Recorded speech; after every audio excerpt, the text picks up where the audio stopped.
Okay, in the last section of this video, we're going to look at some pathologies. Okay, so in this pathology, there's not a huge concentration on this stuff because these are applications of what you already learned. Okay, so you want to think about what you learn about the factors that control blood pressure, the hormones that control blood pressure, and the neuronal. Okay, so we're looking at practicing this again.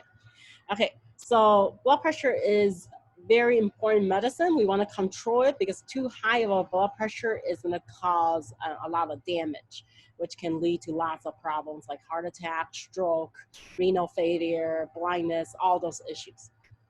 And there's a video that addresses that. So you want to make sure that the normal blood pressure is below 120 in the systolic, and then in the diastolic below 80. Okay, because there's a number of risk factors that gives you hypertension, and then also there's lots of complications that goes along with high blood pressure. So this concept is not going to be new. Okay, so don't think of it, oh my gosh, more new material. Really think about it. Okay, how can I use what I learned and think about how do I control blood pressure right here? Okay, so there's medicines that control that.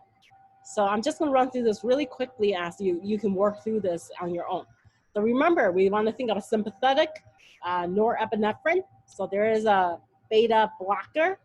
Okay, so this was in the heart unit as well. So if you have the beta receptor and you have the medication beta blocker, you're blocking the sympathetic and the norepinephrine response. So what do you do to that?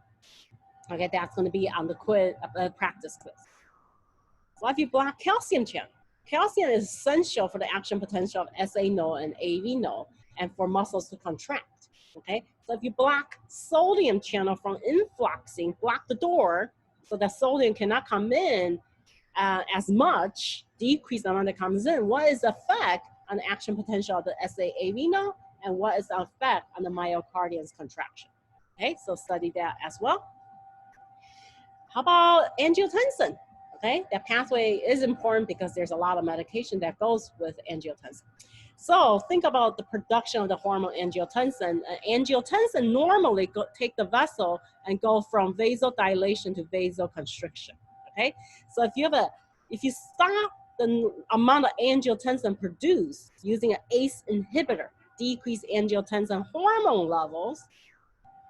Okay, what is the effect on the vessel's ability to constrict?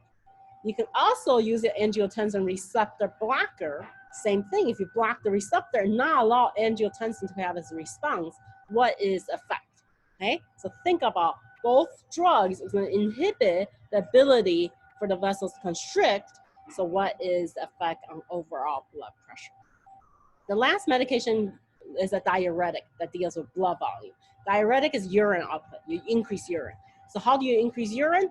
When your blood is going through the kidney, you stop it from being reabsorbed back into the body. Okay, so stop reabsorption. Okay, block sodium going back to the blood. That's decreasing blood volume, which will decrease blood pressure. So I want you to practice that, and that is going to be looking at the medication that controls hypertension. Again, it's practicing what you already know. It is not new material.